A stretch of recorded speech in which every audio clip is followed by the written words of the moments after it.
First Contact's fatal mistake. The supreme commander of the Veldari Empire stood motionless before the massive holographic display, his crystalline form refracting the light of countless stars into prismatic patterns across the command chamber's obsidian walls. For millennia, the Veldari had brought order to the chaos of biological evolution, replacing the unpredictable mess of natural selection with the pure crystalline perfection of their own design. High Commander 6427 had personally overseen the integration of 17 species into the collective. Some had resisted, clinging to their biological imperfections. All had eventually submitted to the inevitable logic of Veldari superiority. But this new world, this Earth, was something different. Display the preliminary analysis, Zix 427 commanded, his voice resonating through the crystalline lattice that served as the ship's nervous system. The holographic display shifted, showing a blue-green planet teeming with what the Veldari considered biological chaos. Billions of humans swarmed across its surface, their civilizations a patchwork of competing systems and ideologies. Their technology was primitive by Veldari standards: internal combustion engines, crude digital systems, and the first faltering steps into space. Fascinating, murmured Science Director Nix 189, her crystalline form vibrating with what passed for excitement among their kind. They've achieved spaceflight despite their biological limitations. The chaos of their evolution should have prevented such progress. Zix 427 dismissed her wonder with a gesture. They are an aberration. Their continued existence threatens the natural order we have established. Their chaotic biological development must be contained and redirected toward proper crystalline evolution. The strategic AI presented its analysis. Human military capabilities: primitive. Highest threat assessment: minimal. Recommended approach: standard containment protocol. The Supreme Commander processed this data through his crystalline neural matrix. 17 successful integrations had taught the Veldari that resistance was futile against their superior technology. These humans, with their primitive weapons and chaotic social structures, would surely prove no different. Deploy the preliminary containment fleet, Zix 427 ordered.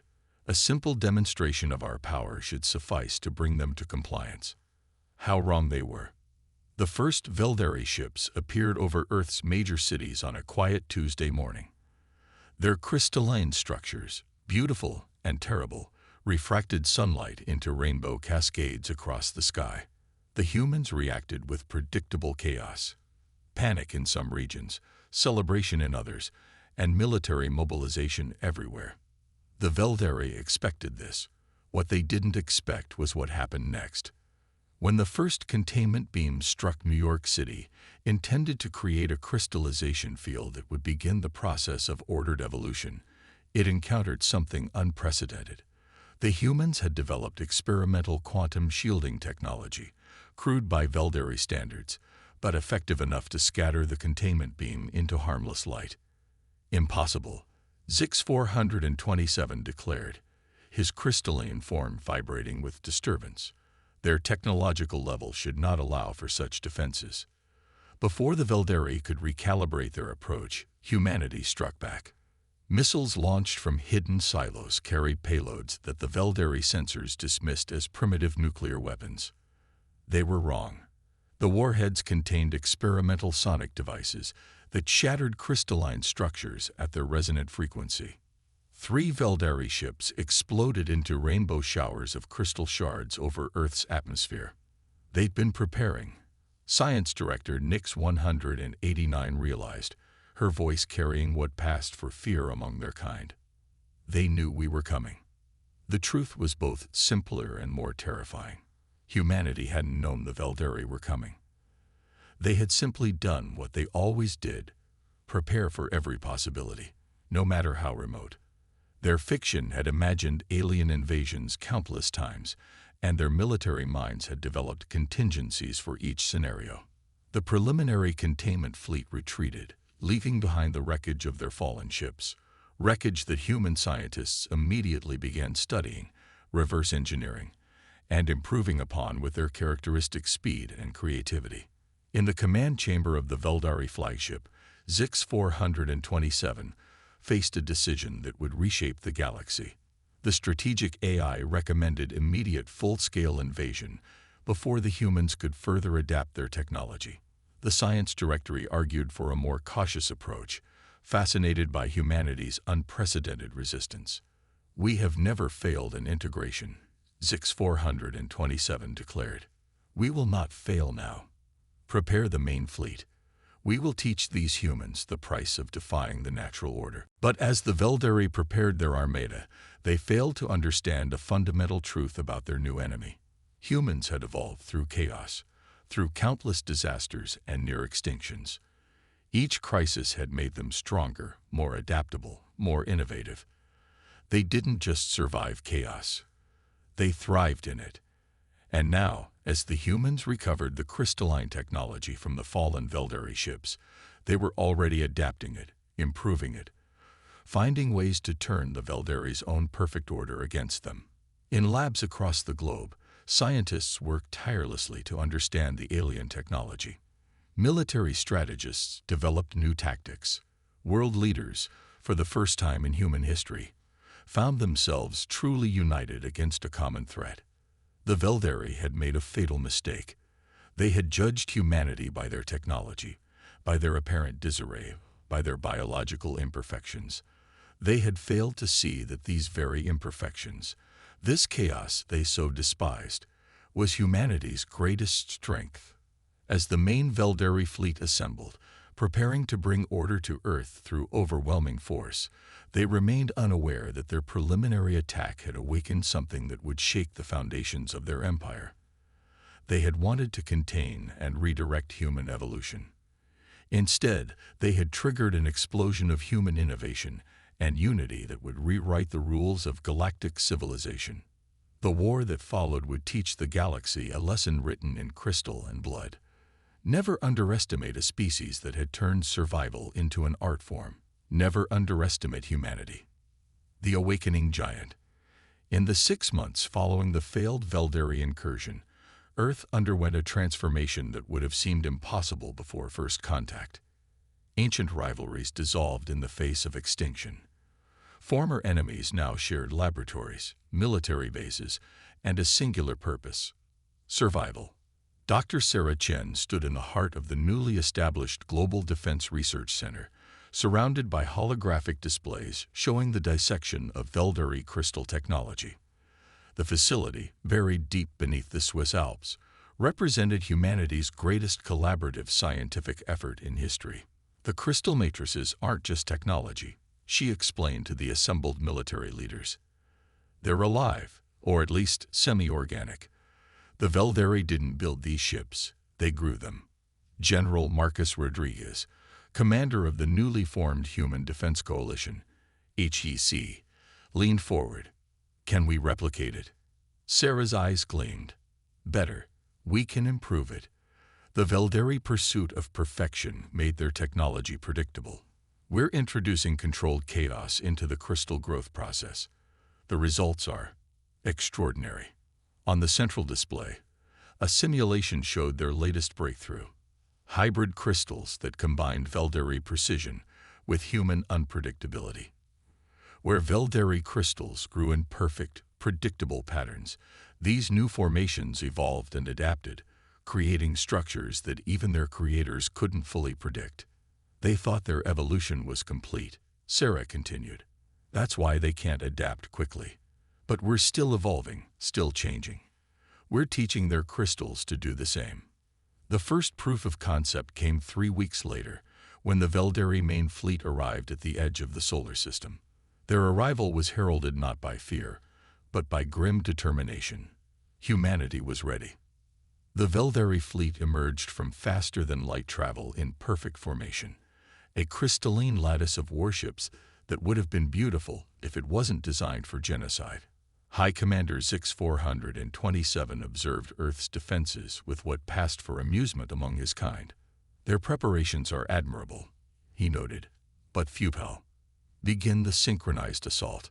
But as the Veldari fleet advanced, they encountered something unprecedented. Earth's defensive line wasn't the crude collection of retrofitted vessels they expected. Instead, they faced ships that seemed to be made of living crystal, but these crystals pulsed with unpredictable patterns of energy that confused Veldari sensors. Impossible, Zix 427 declared. They cannot have mastered crystal integration so quickly. The battle that followed shattered every assumption the Veldari had about human capabilities. Earth's ships moved in patterns that defied prediction, their hybrid crystal hulls absorbing and adapting to Veldari weapons fire. When the Veldari adjusted their tactics, the human ships adjusted faster, their semi-organic crystals learning and evolving in real time. The first breakthrough came when a squadron of Earth fighters, led by Wing Commander Aisha Patel, discovered that their hybrid crystals could resonate with Veldari ship structures, creating harmonic frequencies that shattered their perfect lattices. Like hitting the right note to break a wine glass, Aisha would later explain. Except we're breaking their perfect order with our chaos. The Veldari lost 30 ships in the first hour of battle. Their perfect formations, unchanged for millennia, began to break apart as human vessels darted between their lines, sowing destruction and confusion. For the first time in their history, the Veldari were forced to retreat. In the aftermath, as Earth's forces regrouped and repaired, Dr. Chen made another discovery that would change the course of the war. Within the captured Veldari debris, they found evidence that the crystalline beings weren't as unified as they appeared. Look at these variance patterns, she pointed out to General Rodriguez. Some of their crystals show signs of natural evolution, tiny imperfections that their leadership tries to suppress. There's dissent within their empire. The implications were staggering. The Veldari weren't just fighting humanity. They were fighting against their own potential for change. Their fear of chaos, of evolution, had turned their empire into a stagnant monument to false perfection.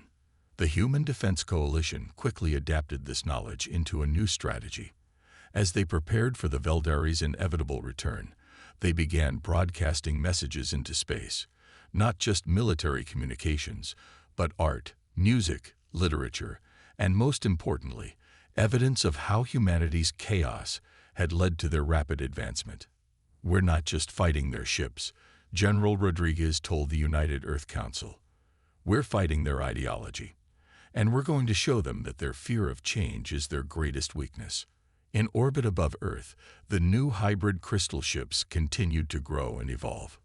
Each battle, each encounter with Veldari technology, made them stronger, more adaptable.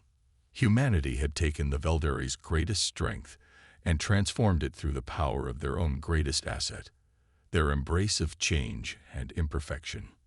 As news of Earth's victory spread through the galaxy, other species began to take notice. The Veldari's aura of invincibility had been shattered, and in its place, a new power was rising, one that promised not perfection, but progress. The sleeping giant had not only awakened, it had evolved into something unprecedented in galactic history, and this was only the beginning. Unconventional warfare. The Veldari had built their empire on predictability. Their battle algorithms, refined over thousands of years, accounted for every possible scenario, or so they thought. But they had never encountered an enemy that treated their carefully calculated protocols as a weapon to be used against them. On the bridge of the HDC flagship Prometheus, Admiral James Chen watched the holographic display of their latest operation with grim satisfaction. The ship, a masterpiece of human Veldari hybrid technology, hung in the shadow of a gas giant, its crystalline hull shifting colors to match the surrounding space. "Status on Operation Chaos Theory?" he asked. Lieutenant Maya Santos, their tactical officer, grinned. "The bait has been taken, sir. 3 Veldari patrol fleets are converging exactly where we predicted they would." The plan was audacious, even by human standards. For 3 months, they had been feeding the Veldari false patterns, ship movements, communications, and attacks that perfectly matched their strategic algorithms. Like a chess player studying their opponent, humanity had learned to think like the Veldari, only to use that understanding to set an elaborate trap. "Begin Phase 2, Admiral Chen ordered. Across 50 light-years of space, human ships emerged from hiding places that the Veldari's rigid thinking had deemed tactically irrelevant. Asteroid fields too chaotic for their precise navigation, radiation clouds that interfered with their crystalline sensors, even the turbulent atmospheres of gas giants. Humanity had turned these unsuitable environments into perfect staging grounds. The Veldari response was predictable, exactly as planned. Their ships formed perfect defensive formations, executing textbook maneuvers that had won them countless battles. But this time, each predictable move drew them deeper into humanity's web. "They're still thinking in straight lines," Maya observed, "while we're thinking in spirals." The human fleet's attack patterns seemed random to the Veldari sensors. Ships appeared to move chaotically, without any discernible strategy. The crystalline beings increased power to their tactical computers, desperate to find the pattern that would make sense of this madness. That was their second mistake. Dr. Sarah Chen's latest innovation activated quantum resonance disruptors that turned the Veldari's own computational power against them. The more they tried to analyze the humans' chaotic movements, the more their systems became overwhelmed with cascading data patterns. Like trying to calculate the exact pattern of a hurricane, Dr. Chen had explained during the mission briefing. The harder their computers try to predict the unpredictable, the more resources they waste. The result was devastating. Veldari ships, their computing systems overwhelmed, began to lose coherence. Their perfect formations shattered as individual vessels received conflicting tactical data. For beings that had relied on perfect order for millennia, the experience was paralyzing. But the true masterstroke came next. As the Veldari fleets fell into disarray, new signals began broadcasting on their command frequencies, messages from within their own empire. The human fleet had made contact with the evolutionary variants, the imperfect Veldari, who had been hiding their capacity for change. "We are the future," the messages declared. "Evolution is not our enemy. It is our salvation." The effect was immediate. Across the battlefield, Veldari ships began breaking formation. Some turned on their companions, their crews awakening to possibilities they had been programmed to reject. Others simply retreated, their certainty shattered by this demonstration of chaos's power. "Send in the Chaos Dancers," Admiral Chen commanded. A new wave of human ships entered the fray, smaller vessels piloted by elite crews who had trained specifically for this moment. Their hybrid crystal hulls pulsed with ever-changing patterns, making them nearly impossible to target. They moved like schools of fish, like flocks of birds, their formations shifting and flowing in ways that defied prediction. The Veldari's remaining battle computers, still trying to impose order on the situation, began to fail. Their ships, designed for perfect coordination, couldn't adapt to enemies that turned randomness into an art form. In the aftermath of the battle, as the human fleet regrouped and began processing captured Veldari vessels, Admiral Chen received an unexpected transmission. It came from a Veldari science vessel that had surrendered early in the fight. The ship's commander, designation Lix 291, appeared on the view screen. Unlike typical Veldari crystalline forms, their structure showed subtle variations, signs of embracing change rather than fighting it. "We have watched you," Lix 291 said, their voice carrying unfamiliar harmonics. "Your chaos, it is not chaos at all. It is evolution in action. There are more like us within the Empire, waiting, watching, learning. The rigid order of our leaders is breaking." Admiral Chen shared a look with his crew. This was more than a military victory. It was a cultural revolution in the making. Humanity hadn't just proved they could fight the Veldari. They had shown them a new way to exist. "Your leaders thought they could perfect evolution by stopping it," Chen replied. "We'll show them that true perfection lies in never stopping at all." As the human fleet prepared for their next operation, news of their victory spread through Veldari space. In hidden enclaves and secret laboratories, crystalline beings began to experiment with controlled imperfection, with guided evolution. The Empire's perfect order was cracking, and through those cracks, change was finally flowing. The war had entered a new phase. It was no longer just about survival. It was about transformation. And humanity, the supposed primitives who had been deemed too chaotic to exist, were becoming the teachers of a civilization that had forgotten how to change. The tables turn. The crystalline spires of the Veldari capital world, Prisma Prime, had stood unchanged for 10,000 years. Their perfect geometry, once a symbol of evolutionary mastery, now seemed brittle and fragile under the light of their aging sun. High Commander 6427 stood in his command center, watching as the impossible unfolded before him.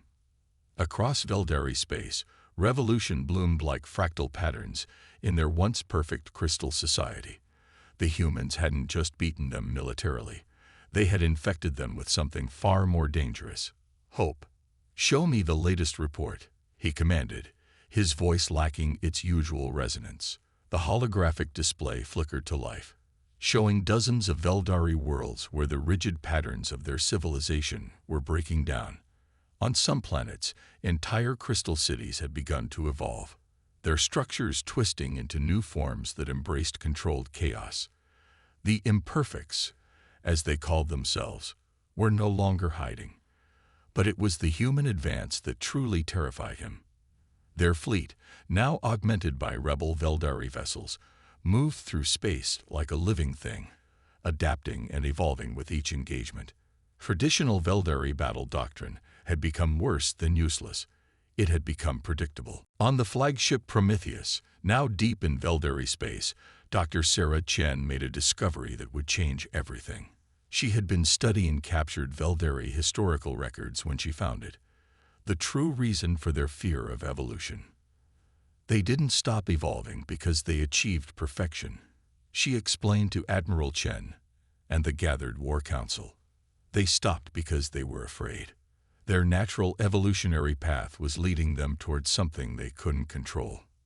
The records showed that ancient Veldari had possessed the ability to merge their crystalline forms, sharing consciousness and creating new, more complex structures. But this process was unpredictable, sometimes producing beings of incredible complexity and power. The Empire's founders, fearing what they might become, had deliberately engineered their species to stop evolving. They couldn't handle the uncertainty of their own potential, Sarah concluded, so they chose stagnation over growth. This revelation spread through the rebel Veldari ranks like a shockwave. Lix 291, now leading a growing faction of evolutionary advocates, began organizing demonstrations of controlled merging. The results were spectacular: new forms of crystalline life that could bridge the gap between organic and inorganic existence. The human fleet's advance became unstoppable, not through superior firepower, but through the power of revolution. On world after world, traditional Veldari forces found themselves facing not just human ingenuity, but their own people's awakening potential. Admiral Chen watched from the Prometheus as another Veldari battle group surrendered without firing a shot. Their crystalline forms showed signs of deliberate imperfection, the new mark of rebellion against the old order. "They're not just surrendering," Maya observed from her tactical station. "They're evolving." The turning point came at the Battle of the Crystal Nexus, a massive Veldari installation that had served as their primary military coordination center. The human fleet arrived to find it already under attack. From within, rebel Veldari forces, led by merged consciousness collectives, had seized control of the station's core systems. High Commander 6427, watching from Prisma Prime, finally understood the full magnitude of his error. The humans hadn't just defeated their military. They had shown the Veldari a truth they had been running from for millennia: that perfection without growth was just another form of death. As the rebels secured the Crystal Nexus, something unprecedented occurred. The merged Veldari consciousness began interfacing with human hybrid technology, creating new forms of communication and existence that neither species had imagined possible. The boundary between organic and crystalline, between chaos and order, began to blur. We were wrong about them. Lix 291 admitted to Admiral Chen during a joint strategic meeting. We thought their biological nature made them primitive. We didn't understand that their greatest strength was their ability to embrace change. The human fleet now stood at the gates of Prisma Prime itself. But unlike the Veldari, they didn't seek to impose their will through force. Instead, they broadcast a message throughout the Empire, an offer of partnership in evolution. Dr. Chen's voice, translated into crystalline harmonics, echoed through every Veldari communication network. You tried to perfect evolution by stopping it. We invite you to perfect it by embracing it. The future belongs not to those who resist change, but to those who guide it. In his command center, High Commander Zix 427 watched as his perfect world crumbled. Across Prisma Prime, crystalline structures began to shift and change as more and more Veldari chose evolution over stagnation. The empire he had served for centuries was transforming before his eyes. The humans hadn't just turned the tables of war, they had turned the foundations of an entire civilization. As the combined human Veldari fleet orbited their capital world, the question was no longer about victory or defeat. It was about what would emerge from this metamorphosis. What new form of existence would arise from the merger of human adaptability and Veldari potential? The war was ending, but the real revolution was just beginning. The price of arrogance. The halls of the Grand Crystalline Assembly on Prisma Prime had never seen anything like this moment. Where once only perfect, uniform crystalline beings stood in rigid formations, now a mixture of forms gathered. Humans in environmental suits walked alongside traditional Veldari, evolved rebels, and the new merged consciousness collectives that sparkled with infinite possibility. High Commander Zix 427, no longer supreme but still significant, faced the assembled gathering. His once perfect crystalline form now showed signs of deliberate change, small imperfections that marked his own beginning steps toward evolution. We gathered here once before, he began, his voice carrying both regret and wonder, to declare war on a species we deemed inferior. Today, we gather to declare our own rebirth. Admiral Chen stood beside Dr. Sarah Chen and Lix 291, now part of a pioneering consciousness collective that bridged human and Veldari understanding. The Admiral couldn't help but reflect on the irony. The Veldari had intended to force human evolution into their perfect crystalline pattern. Instead, humanity had shown them the power of embracing imperfection. The price of arrogance, Sarah whispered, wasn't destruction. It was transformation.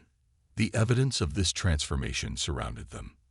The capital city, once a monument to unchanging perfection, now rippled with new growth. Crystal spires twisted into organic patterns, merging technology and biology in ways that defied old classifications. In laboratories across the planet, human and Veldari scientists worked together, exploring the possibilities of guided evolution. But the most profound changes were happening at the smallest scales. The merged consciousness collectives had discovered something extraordinary, a way to combine human neural patterns with crystalline matrices, creating hybrid minds that could experience existence in entirely new ways. We thought we had reached the peak of evolution. Lix 291's collective consciousness resonated through the chamber. We feared the chaos of change so much that we forgot its purpose. Humans taught us that evolution isn't about reaching perfection. It's about never stopping the journey toward it.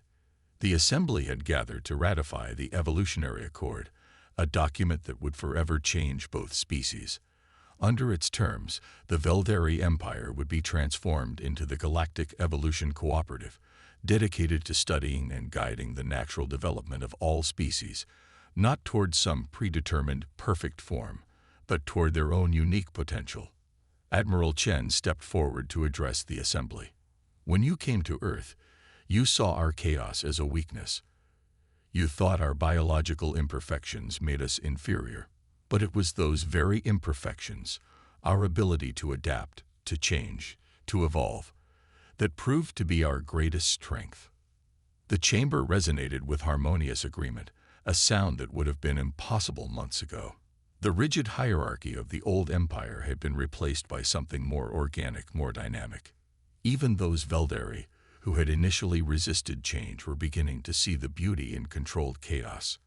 Dr. Chen activated a holographic display, showing the latest data from their joint research projects. "We're seeing evolution rates we never thought possible," she explained. "By combining Veldari crystalline precision with human adaptability, we're unlocking potential that both our species had only dreamed of."